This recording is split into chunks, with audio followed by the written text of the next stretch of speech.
getting ready to bring the boom. I feel like you're finally coming around on them. No, I have come around on them a lot, actually, because I went from despising them to now I've seen them so much that it's like Stockholm Syndrome. I'm like, oh, they're going to say it. They're going to say the boom.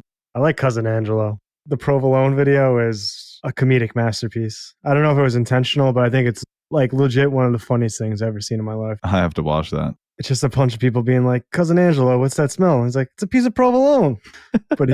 but it does it 20 times in a row with a different like guest asking him what that smell is. And he's like, provolone. Did you see the old videos of AJ wrestling? Yeah. Getting deep into the lore. No, I'm fascinated by them. They refer to the mom as Big Justice's mom, but there's another kid. Right, yeah. Is the Rizzler their kid or is he a friend? No. See, that's the common misconception. Yeah. Rizzler is a different family altogether. It's Big Justice, AJ, Big Justice's mom, and Ashley. Okay. Yeah. No. I could see why you could think that because they're always doing videos together, but... Well, there's like a rift in the fan base now between Big Justice and Big the Justice Rizzler. and Rizzler, yep. Yeah. No, because Big Justice called him out for basically saying, he said he liked ice cream. I said, the best ice cream I ever had. Big Justice is like, dude, you said that last night. Some other ice cream. Oh man, tension is palpable. Yeah, no. Basically, in not so many words, but said you're basically a shill. You're doing it for the camera. This is not the best ice cream you ever had. Reeks of jealousy. But yeah, no. So, because where did I see the Rizzler photoshopped into? It was a serious movie, and it was just the Rizzler. It was so funny. Well, they used him as a battering ram. You see that? No.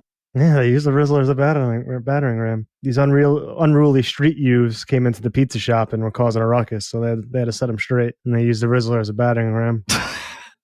Oh, boy. Yeah. Fun family. We should get them on. We'd do a little collab. No, I've been talking to Big Justice. I believe you. We've been in contact. He's a big fan of our Whiskey Tango Foxtrot review. See, I thought Big Justice would, not the mainstream stuff, because he's all entertainment. He's a wrestler. He knows how to play the part. But deep down... No. Big Justice is the kid. Oh, Yeah. Confuses me. No, yeah, because he's little. Yeah. No. We've been in talks. He wants to hop on Severance reviews in January, so he's really big into Severance. Hello, everybody, and welcome back to another episode of Nerd Soup. I am Reuben, formerly known as Beau Oliver, joined here today with Aaron, the Nerd Soup Monkey, and we are back to talk about Alien, Romulus, the new Alien movie. It's the 9th in the franchise. I couldn't believe it. I guess they're counting the Alien versus Predator films, but hey, the more the merrier.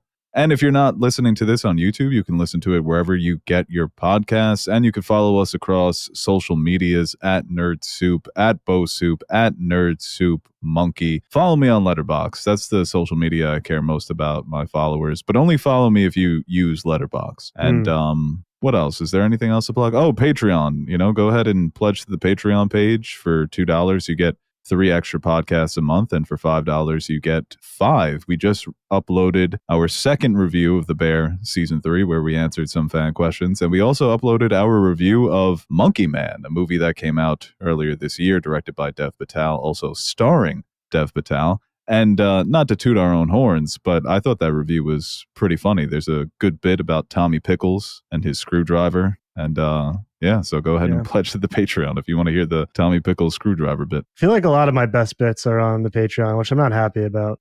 Right, yeah, but that also speaks to how we don't cut corners. Oh, it's the Patreon. Not as many people are going to see it. No, we bring it even better. No, but I want everyone to know my bits. Yeah, it's not that you want the pledges. You just want them to know the bits. I have like 3 great bits right now that I'm sitting on. I'm just waiting should I waste it on Alien or should I, Yeah, no, that might be good for Megalopolis. That's going to be I'm going to save my bits for Megalopolis. That's going to bring the eyeballs. I don't think I've said that title right yet. I've said it I don't know how to say it.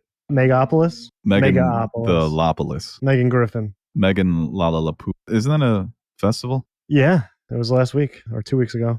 Oh, wow. You attended? No, I watched a stream on Hulu. The Killers headlined. Oh, shit. Yeah, they get a big crowd. Who is that? Chapel Roan? Her crowd was fucking insane. Yes, yeah. Didn't she just release something? I don't know.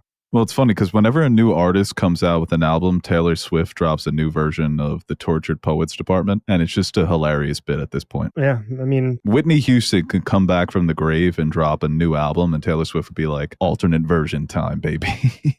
Get back in the grave. yeah, Taylor's version. That's the Taylor's versions of the Taylor's versions. That would be sick. Very Zack Snyder coded of her. Don't sully the Swift name with Zack Yeah, a Snyder. lot of similarities there. All right, no, let's just get into Alien. Well, we're talking about Alien Romulus, as you can tell by the title and the introduction. The latest Alien movie directed by Fede Alvarez, produced by Ridley Scott. I'll start it. I thought it was really fun. I know that some people are frustrated by some of the callbacks and saying that it's a little derivative of the prior movies. It does take place within a franchise, and I thought for the most part it was clever enough to stand on its own. And I read one review on Letterboxd by Jake Cole, and he mentioned that J. Cole? No, this is the second time we've run into this problem. Jake Cole. And he mentioned J. Cole, I think he's still in hiding after Kendrick Lamar sent him to summer JK camp. panned the movie, but then deleted it 2 days later. Who did? J. Cole. Oh, right. Wrote a scathing review. Then he's like, never mind. I thought you said J.K. Rowling. No. She's busy She's another one in hiding. dying of mold poisoning, I think. Yeah, so like I said, I thought it was fun enough where it stood on its own. And in the review I mentioned, he said it plays like a video game. Different aspects of the story where it's interactive. It's almost like you're part of it, where sometimes you need to be quiet and you need to perform this task in order to get to the next level. And I also saw other people mentioning the Alien Isolation video game took some influence from that as well. And I found that to be cool. For the most part, a lot of those sequences really worked for me, where I was on the edge of my seat, anticipating how these characters were going to maneuver throughout this funhouse abandoned station that is, at this point we're getting into spoilers, packed with aliens. I think the characters are a bit flimsy. If you're going into this for character stuff, you're going to be disappointed outside of David Johnson's Andy. And I think the relationship he has with the main character, Rain. But outside of that, all of those characters, can't really tell the difference between them. Couldn't tell you one of their names besides Andy and Rain. And Rain, I just had to briefly look up. I wanted to call her Kaylee. But I had a really fun time with it. I think it's got one of the best third acts of recent memory. And I can't wait to see it again. I might go see it again in IMAX. That's how much I enjoyed it. Yeah, it was a lot of fun. I agree with you. Some of the character stuff wasn't great. I think even the first 20 to 25 minutes was a little sloppy, but once it really kicks in and all the horror elements come into play and the story kind of sets itself up, from that point on, it really is just nonstop kind of edge on your seat, suspense, horror, action. It really does a great job of blending those in and making it a really exciting theater experience, especially in IMAX too. Like you said, it is, I think, a perfect balance of just like everything you want out of a horror movie in terms of like entertainment value, excitement, actual scary moments, and just cool, like freaky shit and cool shit. When it comes down to it, I think that's like one of the things that I think a lot of horror in recent years has missed, because I feel like when you rely too much on trying to make it, either with jump scares or try to focus in on the scary elements and forget to have fun, I like my horror movies to be fun too. I think that's what you get out of this movie. And as like, I'm not the biggest Alien fan, but I have seen all of them save. I don't think I've ever seen, well, I might have when I was younger, the Alien vs. Predator ones, but I don't even think those count. It's pretty awful. But like, I'm still very interested, especially with Prometheus and Covenant and stuff, like the lore of Alien, I'm really interested in. And it touches vaguely on some of those aspects of it, but I was kind of hoping to get a little bit more out of that, because I know a lot of people don't like Prometheus, but I think that's probably one of my favorite ones. And it's always interesting to see how they're going to expand this world. But when it comes down to it, it is the star of the show is the xenomorphs. And those things never fail to be just the most terrifying creatures to ever be put on screen. They're just so fucking gross, but they're also like geniuses and can't die and have the acid blood. They really are a fucking problem. Yeah, right. The reoccurring themes are there. Maybe they're not as explored as they've been in previous movies, especially when it comes to Prometheus. But the idea of the perfect organism, like you said, can't die, is fast, strong, built like the world's greatest wide receiver. If you put Xenomorph on the Kansas City Chiefs, Patrick Mahomes throw for 10,000 yards. Xenomorph would put up like a buck 80 catches, 2,200 yards, and like 30 touchdowns. Yeah, no, It it would would be be insane. ridiculous. But I think that they added some new elements in that regard. You know that graphic with Revis when he shut down all the league's best wide receivers? Yeah. Would you imagine the Xenomorphers on there for like 3 catches for 27 yards? Yeah, Damn, just he shot down Calvin Johnson and a Xenomorph in the same year. and Princess Mononoke, throw her on there too. She had crazy moves. That's how nice Revis was in his prime. But like I said, I feel like they added some new elements that were interesting enough, especially when it comes to the very end, the baby xenomorph hybrid. I think we all knew that was coming, and they did that a few times where they set some things up, whether it be a weapon or a piece of technology or some new fact about the xenomorphs or what they were trying to do with the xenomorphs, and then it came back into play. And that was the biggest payoff. Like I said, that third act was unbelievable. In terms of the visuals, it was epic. The look of the ship, the look of the rings, some of the best sci-fi visuals of any movie I've seen in recent memory. Well, people were saying that something was bad CGI. What was it? Was it the I think creature they're at the end? talking about maybe bringing back Ian Holm, Okay. which that is, I'm totally on board with people being disgusted by his addition in this movie because it's totally unnecessary. And there were a few times where the movie is referencing previous installments and it comes off as very awkward, especially the get away from her bitch. That was, I don't know why he would know that. But having Ian Holm in this movie was pretty egregious, in my opinion. But it didn't, the movie was so fun overall that I wasn't going to get hung up on that one point, even though I really disagree with his involvement or even them trying to, bring somebody back from the dead through CGI. At this point, I find it to be very unethical and even story wise unnecessary. If I die, I think I'll let you bring me back. Okay, well, if I have your permission now on the Yeah. podcast, I so think that'll be fun. You can make me say some wild shit. I wouldn't care. I'll be dead. dude, with the way AI is going, I might just kill you Yeah. and just do it with the AI. Nobody will I ever got know. really smart and funny all of a sudden. All of a sudden, you can sing like Frank Sinatra. Yeah, it was. I don't know. I'm sure maybe they talked to the family and everything was cool like that. So But that's where even talking to the family, it's like, oh, if I die and my family gives you permission to parade my body around the streets, like, well, the family gave us permission. It's still, this person is not here to even say, like, maybe he doesn't want to be in the Alien franchise or wouldn't want to be in it anymore. They're not him. yeah, he was So, out. He was out after Covenant. right. Yeah. He's like, once they didn't continue the story directly after Prometheus, I was furious. Never watch it again. But that's why I just find it to be distasteful. And like I said, for the story, you could have just gotten a new actor or maybe brought back Fassbender. I feel like that's a role that could be played by just anybody. But is Alien like that type, like Star Wars? Obviously, you bring back Tarkin.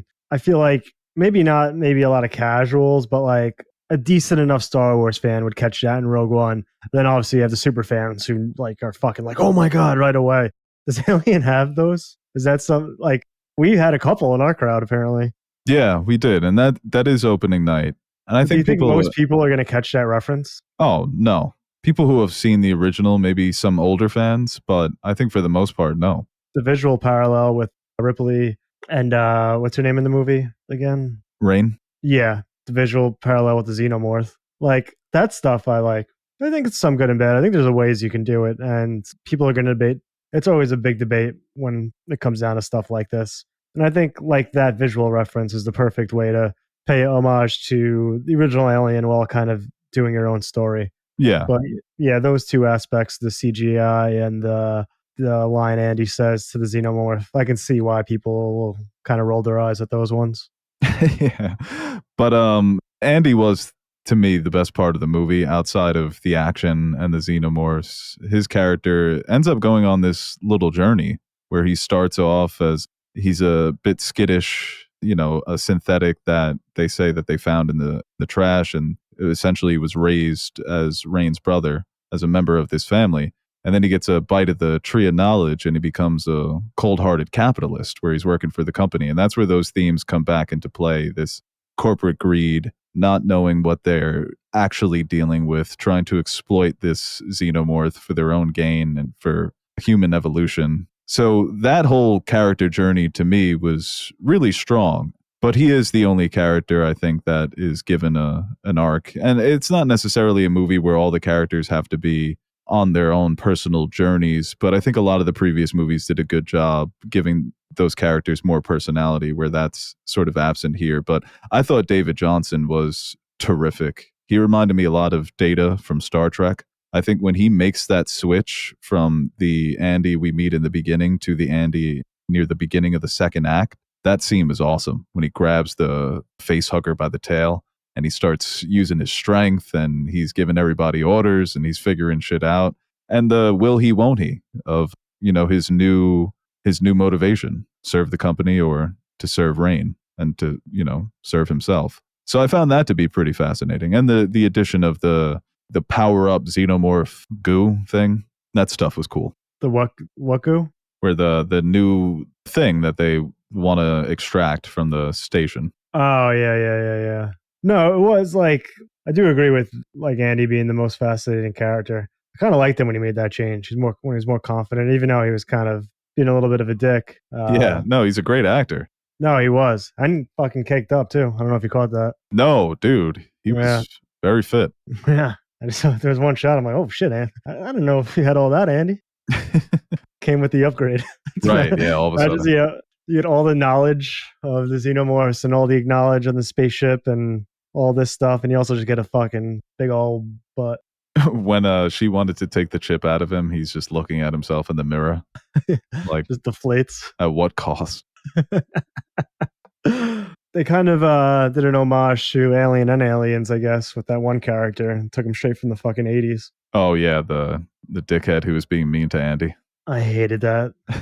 It's not even like hateable, like good. I just found it very off-putting. Yeah, it wasn't a real character. No, and I think that was the problem with the characters in general, is that they're all just there to occupy space, to be killed off. And even when you look at the original Alien, it was stacked with cast of actors that went on to do and had already done great things. But, John Hurt, Dean Stanton, obviously Sigourney Weaver, Ian Holm, some of the, and I'm missing some too. Some, these actors were incredible. And I think Kaylee Spaney is somebody who's starting to make a name for herself. She was really good. She was solid. And that's the classic, it's always going to be the last girl versus alien. And it was fun watching her take on this role as not only somebody who cares about Andy and wants to escape, wants a better life for herself, but she was like the main protagonist of a video game when they give her the gun and they show her that it's got automatic aim. And then fucking cheater. And then she's put in a situation where she really has to use the weapon. And it, like I said, that she's going to survive until the end. But those moments were so tense when they were evading the acidic blood that the aliens are always unleashing. That moment was awesome. And some of the kills were really brutal and gruesome. That's what Fede Alvarez is really good at. He's not going to spare you any bloody moment. No, he's good. I mean, like what I like Don't Breathe, I think has some very cool, like, oh yeah. Yeah. So like he's good at like making those moments unique and not just overkill for the sake of it. And some cool things. I thought all the space stuff was cool, all the zero gravity, the way they were able to use that, especially in that one sequence when they turned it off and to get around the acid. So we saw some creativity within the confines of space and the space station and able to play with all those elements. But yeah, especially with Kaylee's performance, it definitely got better as the film progressed and kind of moved away from awkward dialogue and setup. Once, like the movie itself, once it kind of got into its rhythm as a exciting horror movie, I think she became much better in that role because it's hard, especially with a young actor, to deliver some of those lines convincingly.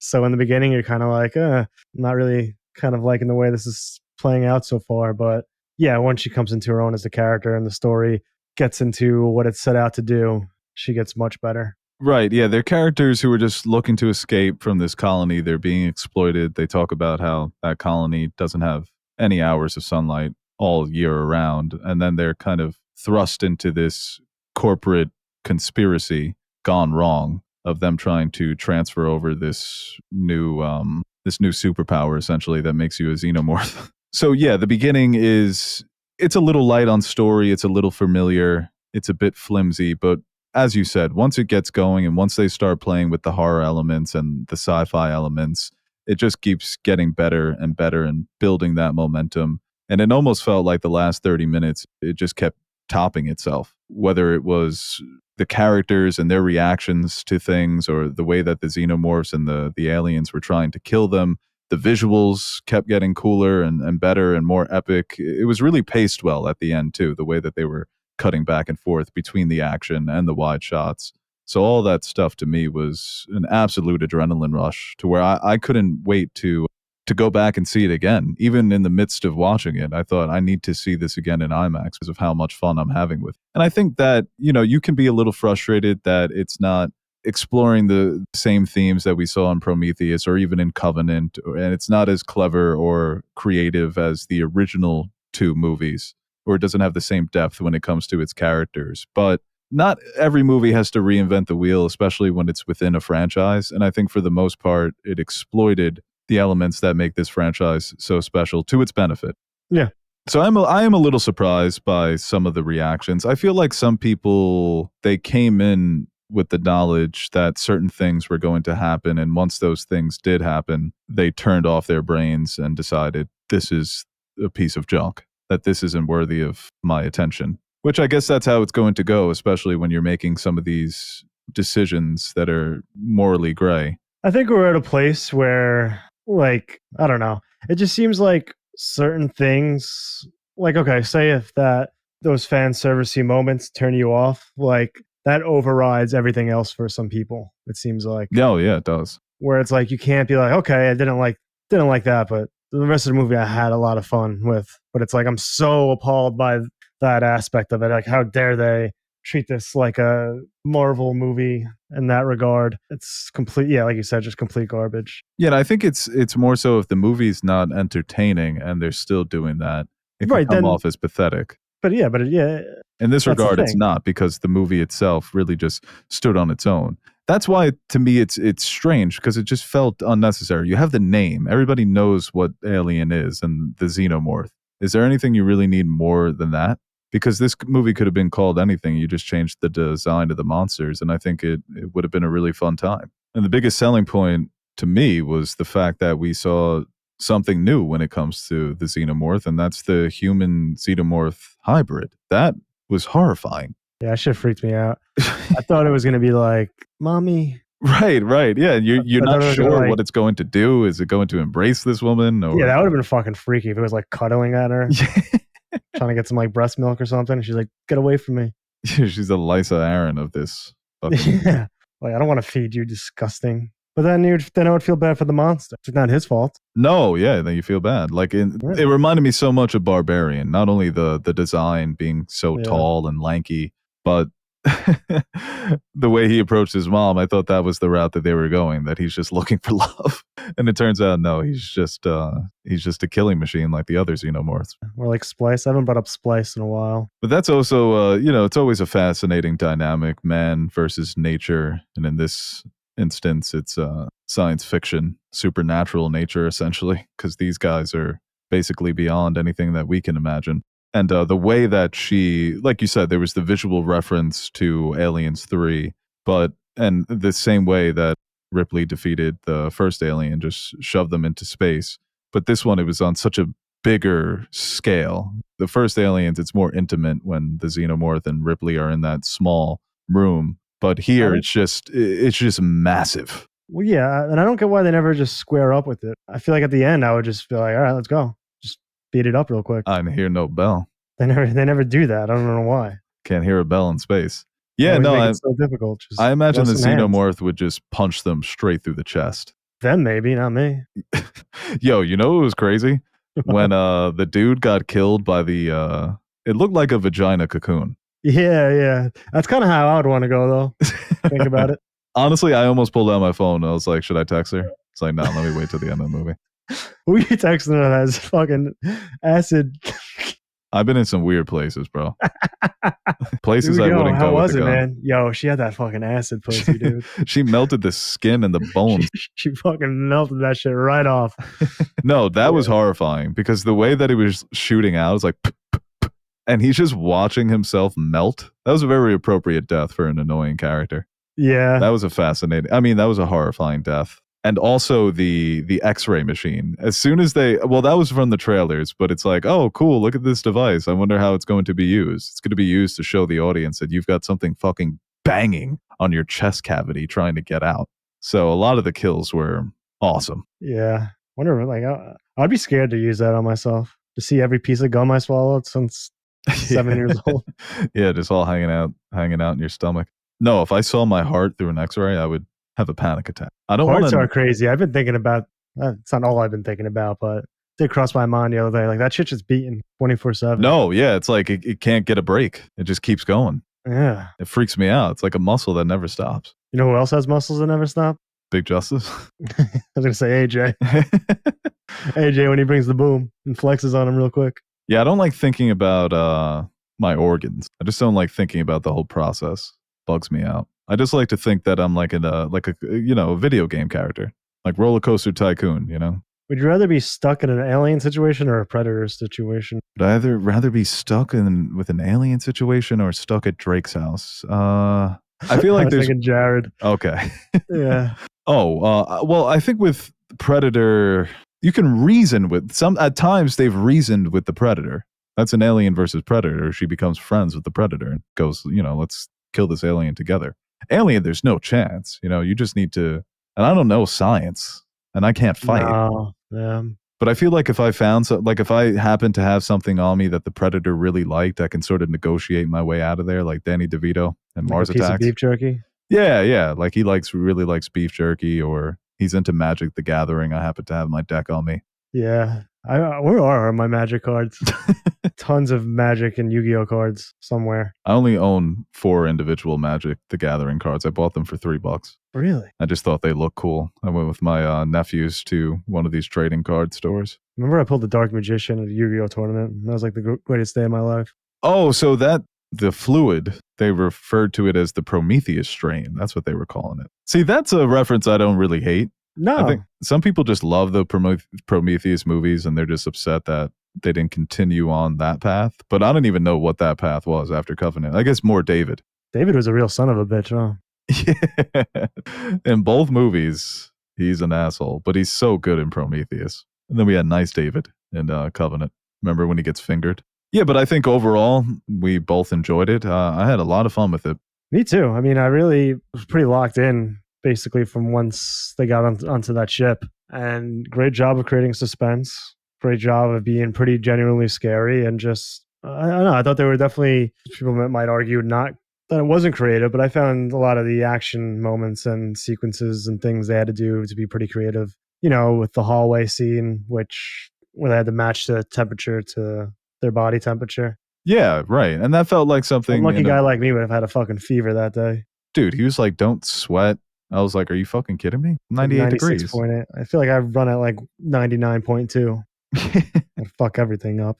Yeah, the acid scene and even the elevator shaft. I thought that was pretty. Oh, that was sweet. Moment. Yeah, when they got all fucking crushed. Yeah, building a lot of suspense there with the gravity and the no gravity.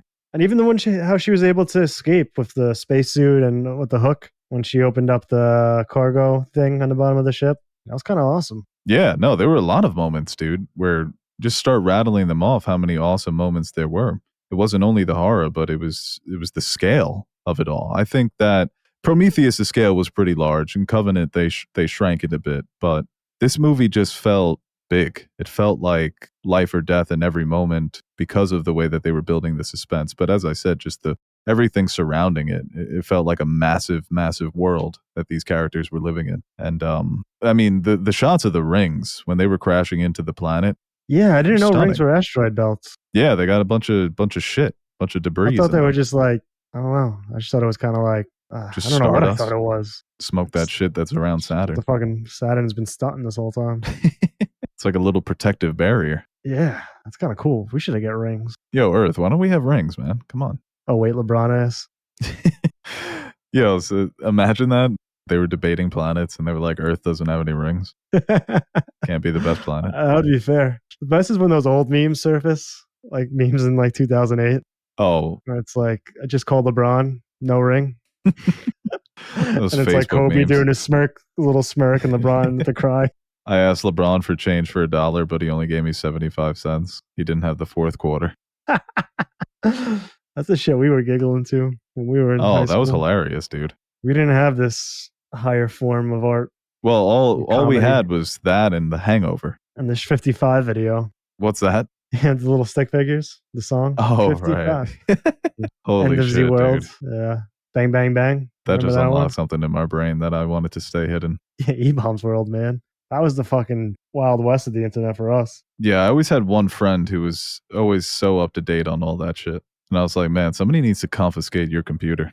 All right, let's go to some questions. We took some questions from the audience. We got a lot of alien theme questions.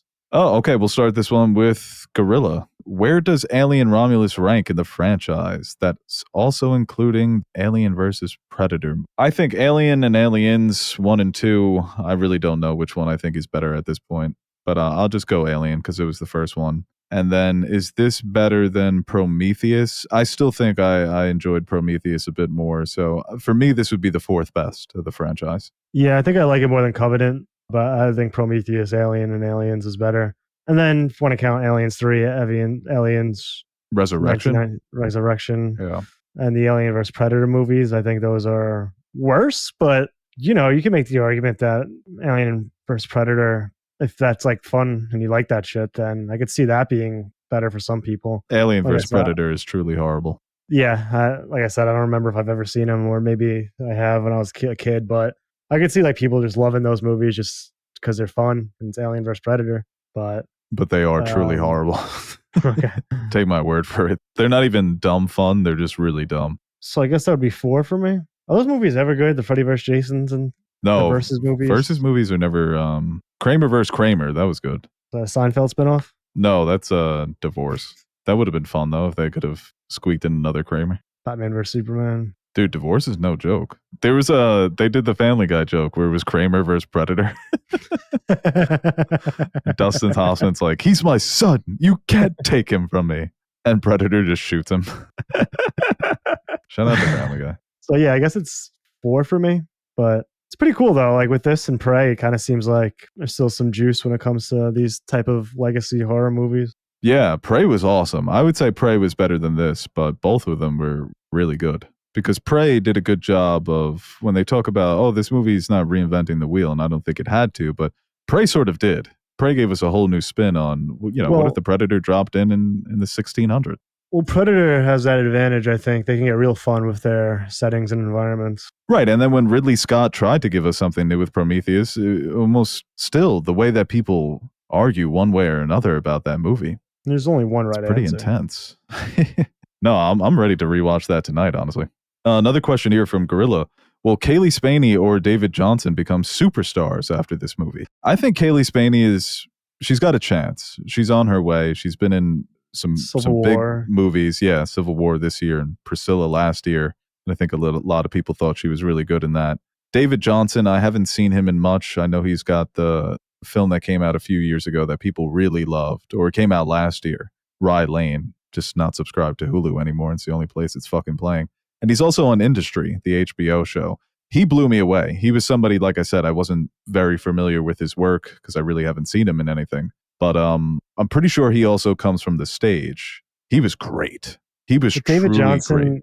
I feel like that's a guy who gives you like 1 or 2 really good years, and then you take him like with your second overall pick in fantasy, and he just gets hurt and is never the same. Well, I also think, he doesn't have like potential to be a superstar leading man, A-lister, but I think he could become one of these guys where, oh, he was good in that in the supporting role. Oh, he was also good in that. He's got that potential because Rye Lane, apparently it's this really sweet and fun romantic comedy and people loved it. Here, it seems like he's playing an entirely different character. He's playing 2 characters essentially within one movie, and I was really impressed by him. So I think he's got a chance to really carve out a nice career for himself. I think people are going to watch this. Hollywood's going to watch this and perk up a bit and say, that guy would work in this or he would work in that. So I think this will be good for both of them. Oh, I thought you were talking about the running back. Is that a run? I'm not familiar. David Johnson. Oh, yeah? Is he nice? No, he was. No, David Johnson is Andy. I thought you were talking about the Arizona Cardinal running back. Scored the next round and he got fucking hurt 1 game in. Oh, that's brutal. It was never the same. I keep thinking See, I we think need to do our fantasy league what? again. Nerd Soup Oh Fantasy shit, I Football. forgot about that. Someone left the other day. I got a notification. Oh yeah. Yeah. Well, so that's what happens after I dominated last year and then lost in the. You were good for no reason. That pissed me off. You didn't like. I don't know. No, I just you use the same drafting strategy every year. You just recognize the name and you're like, okay. Yes. Well, it looks like we have an open spot. No, I always take 2 good quarterbacks. That's my philosophy every year. You got 2 quarterbacks. You don't have one. Fucking Herm Edwards over here. Okay, so let's take a few more. She's going to be in Beef, or she was in Beef. Oh, nice. No, she's got to be in the new Beef, right? Who else is in the new Beef? It's a fun cast for season 2.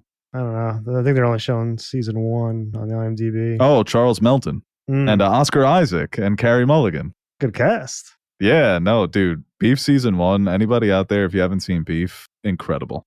Kind of got derailed by All American Rejects music video. That was an embarrassing moment. I had All American Rejects as my ringtone in middle school, and it rang during class. Why do you have All American Rejects? That was your ringtone. I'm like, I don't know. I like that song. Everyone else was walking around with like fucking what's his name? Mike Jones. Yeah, Mike Jones, Paul Wall, Rich Boy. Right, Sean Paul. Just give me the light. Throwing some D's on that shit. Young Jock. Yeah, fucking All American Rejects. Gives you hell. Blasting on my Nextel. Ooh, bars. Damn. Yeah. Just spit all over that me. In me. It's disgusting. This question here from Aiden. If Alien 3 and Terminator 3 were on the same level as 1 and 2, where would those trilogies rank all time? They would be 2 of the best trilogies of all time. They would be right there with Lord of the Rings. That's why it's just so hard to deliver on that third movie, man. Kingdom of the Planet of the Apes, the recent trilogy, 1 is probably the weakest, but still really good. But, you know, both of those in the Alien and the Terminators, the first 2 are 4 of the best movies ever made in the sci-fi genre. The thing with trilogies, it only takes 1, even if it's okay. You know, it just ruins the discussion. Like that's why I can't put Dark Knight in there for a lot of things, because I still think Dark Knight Rises is a good movie, but when you compare it to Begins and Dark Knight, it's not on the same level. And I feel like the great trilogies, all 3 movies are on that same level, and it sucks because like even if you come back, like even with Alien, if you come back with a banger, it's still kind of it's like you miss your chance, right? You can have 3 great movies in a series, but that trilogy is that perfect 3, and that's it. Yeah, Alien 3 is weird because it came out, critics didn't like it. David Fincher famously hates it, considers it to be his worst movie. But I think over the years, people have warmed up to it. Yeah. But there's a world where he does it like what he wants to do. And even though he wasn't Fincher at that time, you know, you look back, like if it was a really good movie and you look back at a fucking Ridley Scott, James Cameron, David Fincher trilogy. I know, right? The power that would have. That is, when you think of it that way, it still is kind of remarkable that the first 3 movies of this franchise were directed by 3 guys who went on to become great directors in their own right. Well, Ridley was already kind of established, and Cameron too. But yeah, I mean, Alien 3's got some great moments. The one iconic shot of the xenomorph up against Ridley's face, that comes from Alien 3. So shout out to Fincher. Yeah. This question here from Gavs. What is your favorite movie with an alien in it? Damn, Ian Holm is 5'5" in real life. He was playing with the right hobbits. Favorite movie with an alien in it. Man, there are so many good ones. And I guess you can say, you know, the cop-out is Star Wars because there's a lot of aliens in it. But they're all aliens. Yeah, I mean, well, I could say that about, you know, Good Will Hunting because technically we're all aliens. Oh. Yeah, so when it comes to, I'm going to have to say Star Wars because I still love my Star Wars, baby. And I think I love Star Wars more than Alien. Does that count? I feel like the alien has to be foreign to your character. If those are the alien, circumstances, it's like you have no. It's alien to you. It's where it's kind of what it means. All right, so I'll go Men in Black. It's good. The original. Yeah, the original, man. That's a classic. Galaxy Defenders. That is, when it comes to best on-screen pairings, one will always be Tucker and Chan. Can't touch those 2. But Tommy Lee Jones and Will Smith was also just a stroke of genius. That was. You know, they'll take Chan and Tucker, maybe 7. Hard fought. Chan and Tucker win on their home field. They'll give them a run for their money, man. And Will Smith, people argue back and forth on whether or not he's a good actor. You can't be considered a bad actor if you're that funny and charismatic. He dominated the 90s. That is the most alluring film star of the last 40 years, I would argue, when he was at his peak. Not the best actor in Hollywood, but somebody that you watch and you just know he belongs on screen. It's him and Tom Cruise. Yeah. Think of more aliens. Arrival's fucking pretty great. Yeah, got some aliens there. E.T. That's still one of my favorite tweets of all time. You know what I'm talking about? Like, me and my friends would have beat E.T. to death with clubs. I know that's for sure. Let me find it. Me and my friends would have killed E.T. with hammers. I can tell you that much. Well, that's the thing with E.T. is he was ugly. But he's the he's the extraterrestrial. No, he is. Yeah, he is. You can't tell the story of aliens without E.T. Independence Day kind of rules. Yeah, Independence Day. That's a good one. Hey, I love Spielberg's War of the Worlds. I think that's very overlooked when it comes to his filmography and underrated, really. Who was the first one to portray aliens as that kind of what we think of Martian? You know, like that stereotypical, like big eyes, round head, but like kind of, you know what I'm talking about? Oh, yeah. Yeah. The classic alien emoji that you get. Yeah. I imagine that there's got to be some early movies that dealt with that. I imagine it's probably a silent film or maybe in, early 30s, 40s. It's crazy when you look back at old Hollywood and just how influential these movies were, where they would portray something and that's just kind of in our heads as like that's what that is. Yeah. No, they changed the course of the world of how people think about certain things. Like with The Godfather made everybody think Italians are gangsters. Yeah. Or the Muppets. I feel like nobody talked like that either. In The Godfather? No, like the old-timey movie voice. Right.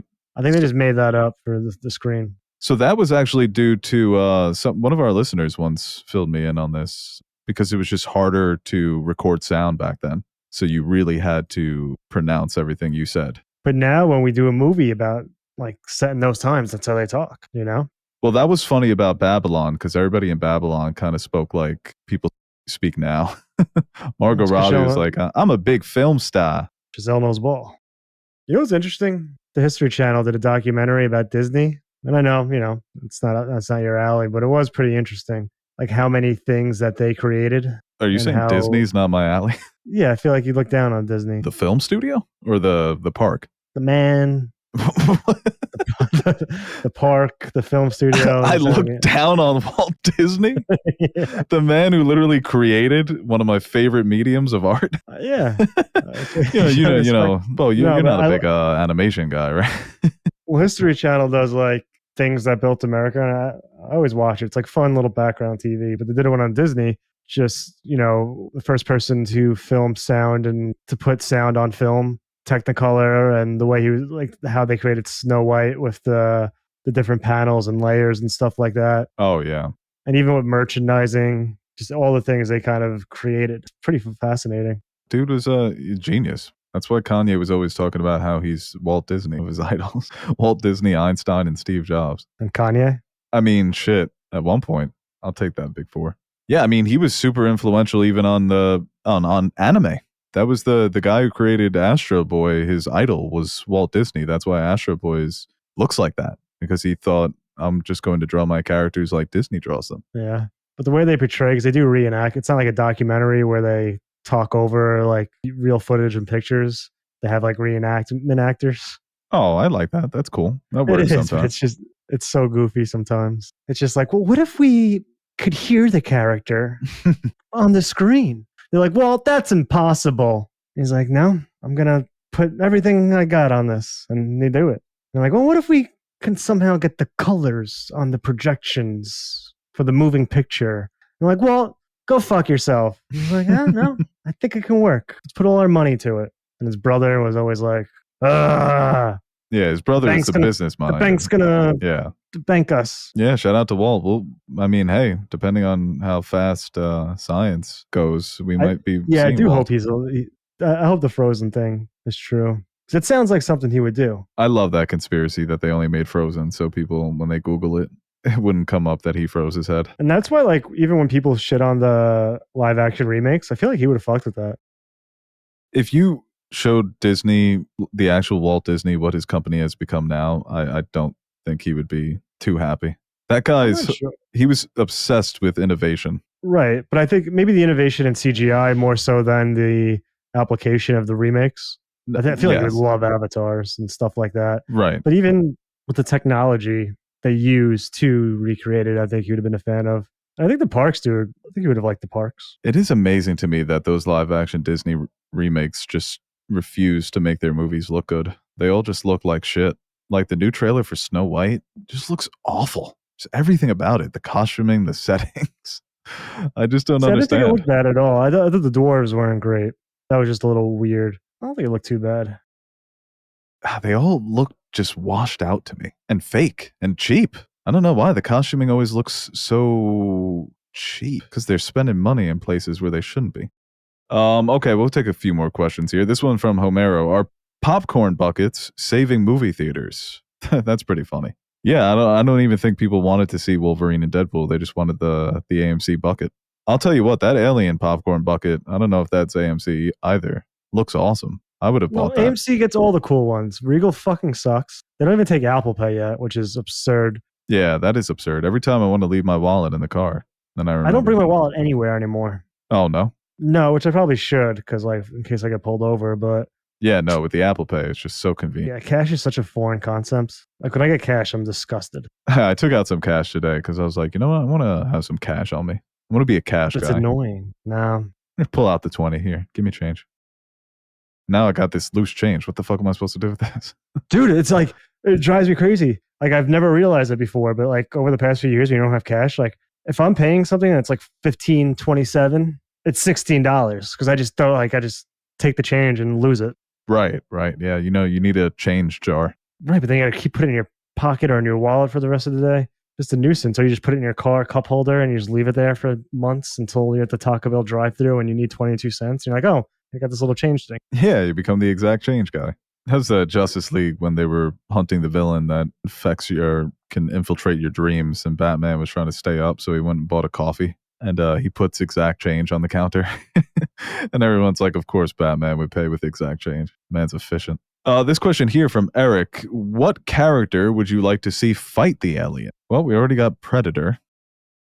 I would say young Sheldon. Yeah, no, yeah. Let's see how smart you really are, kid. I was gonna say Maggie Simpson. Oh, I would like the Yeah, team up there. Maggie's the baby. yeah.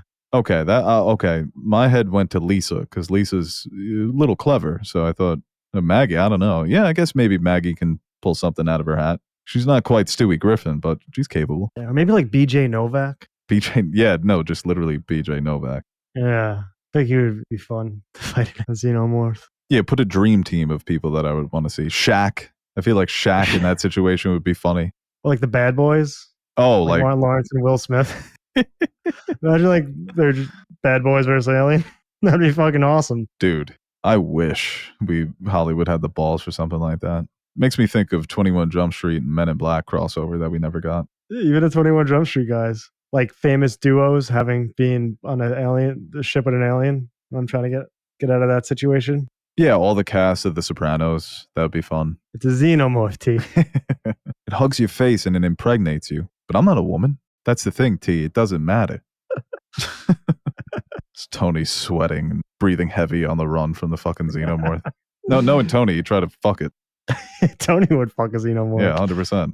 He would make one of those weird babies, but it's Italian. Imagine that thing at the end of the movie, but it was Italian. Oh my God, dude. Italian xenomorph, that's too powerful. When they talk about the perfect organism, that's a step beyond perfection. Acidic blood. It sounds like a lot like my ex-wife.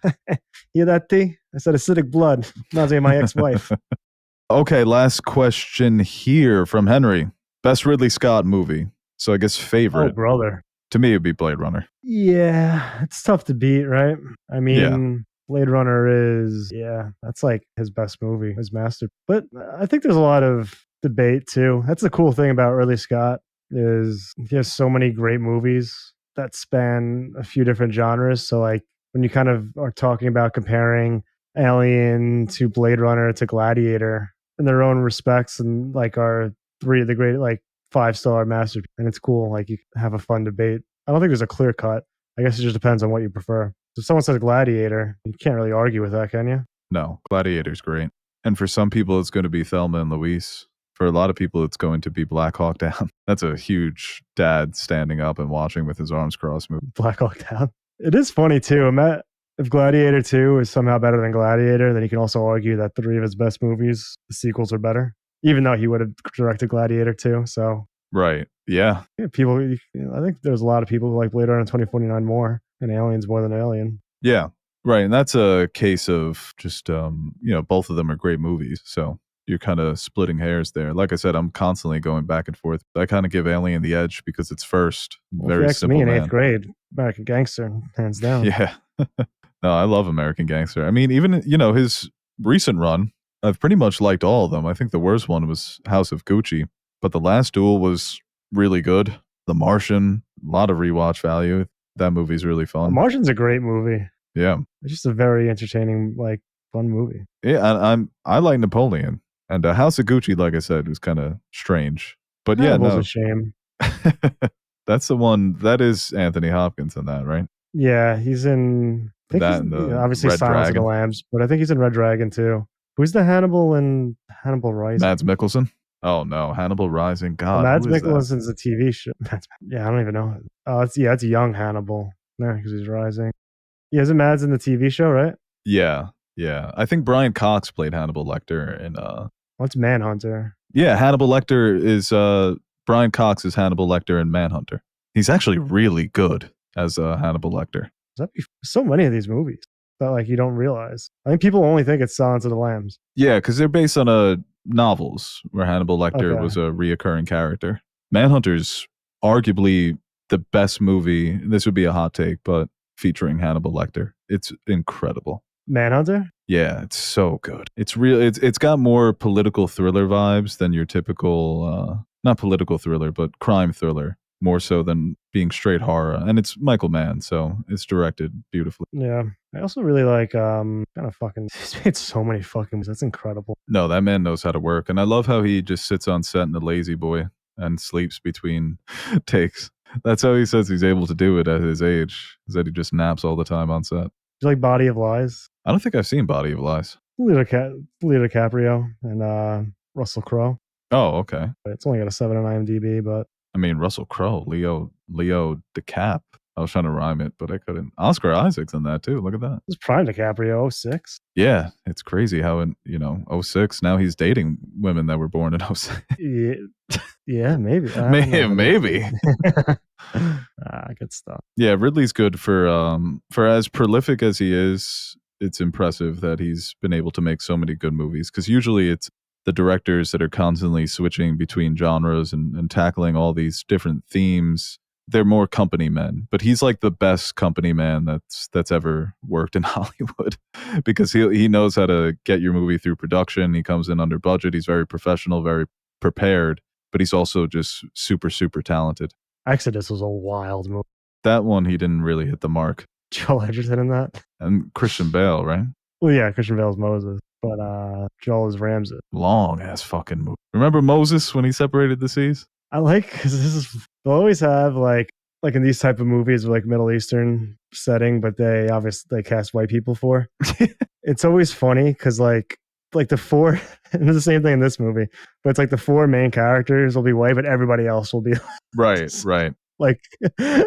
Be ethnically accurate to whatever the setting is in one way or another, but just the four main characters. All right, now. And even that, they'll also cast actors who are white, but they make them look like they're ethnic, or they're the ethnicity. Edgerton's makeup he's in the tanning bed. Yeah, right. Okay, yeah, now I remember that. It's we'll get 80, 95% of the cast will be pretty accurate, but I mean, best Moses movie ever is Prince of Egypt. I recently watched that. It's stunning. Not only just a great movie, but the animation is incredible. Fucking DreamWorks. Somebody tweeted about that the other day. They were like, they came up with this incredible new style of 2D animation and then just did nothing with it. just started to make Shrek movies instead, which, shout out Shrek. Well, my grandpa would always watch the 10 Commandments. Yeah, that's a classic. Especially on Passover time. Yeah, tap in with Yahweh. Always on. What? Tap in with Yahweh. See what he got to say. Didn't mean to rhyme there. I haven't watched that one in a while. I was more of the Monty Python Moses when he has the 20 commandments and then he drops one. Wait, what was the last good Moses? What's the last time we got a good Moses story? It had to be Tommy Pickles. Oh my God. Yeah, I forgot about that.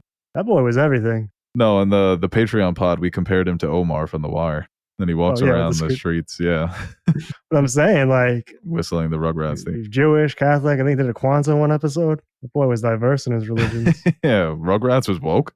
Question mark. All right, guys, thank you so much for listening to this episode, our review of Alien Romulus. Let us know in the comment section down below what you thought. I'm sure it should be an interesting comment section. I just clicked at an IMDb list, best Christian movies. Guess what number one is?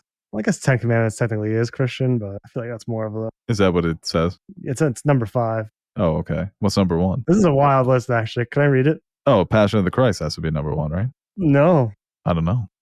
they've got some bangers on here. Well, number 40 through 42 are all VeggieTale movies. 42 is VeggieTales Noah's Ark. 41 Jonah VeggieTales movies, and 40 VeggieTales Lord of the Beans. Number 1 is Bruce Almighty. Fair. And number 2 is Passion of the Christ. Number 3, The Chosen, which is a TV show. I've never seen it. 4, Prince of Egypt. 5, Ten Commandments. Number 6, I think I give you 10 guesses. You won't even come close. Evan Almighty? No, that's 21. They're like, yeah, it's not quite as good as the first, but 23 is Tolkien. I didn't see that movie, but maybe. Well, he was very influenced by Yeah. Christianity. You want to hear it? Yeah. It's a new movie. It came out last year. Oh boy. Shit, what was the Christian movie? It's not the movie where he's saving all the trafficked children, is it? Yeah, It is, right? Sound of Freedom. Yeah, I figured. They're like, yep, that's Christian. Well, Jesus was in it. The guy who played Yeah. Jesus. Yeah. I thought you meant like actual Jesus was in it. Jesus was the one saving the children. Well, in a way. It was so funny about that movie because then it came out that the organization that guy leads, like 98% of the kids he saves end up being trafficked anyway. He was literally just doing it for clout. They'd be like, oh, thanks for saving me, mister. Where should I go now? He's like, I don't fucking know. What do you want, a bed? You want a new life? You want a foster home? Get the hell out of here. I saved you. Enjoy your freedom. Book of Eli at 25. Oh, shit. Oh, my God. That's the book he was carrying around, huh? The Bible? That's a bad luck movie for me. Every time I've watched it, I've gotten interrupted in the middle of it with something bad. Oh, wow. So I've never actually finished Book of Eli. I've watched it like 5 times, like it's varying lengths. And something always came up in the middle of it. Is that what you Not were always bad. watching last year during the first Jets game? No, yeah, I was watching it in March 2000 and yeah. 2020. Yeah, this movie rocks. And all of a sudden, it's like, yeah, don't leave your house or you die. Like, shit, Eli. God damn. Now I can't focus on the movie. This sucks. I'm so excited for Ted's bachelor party.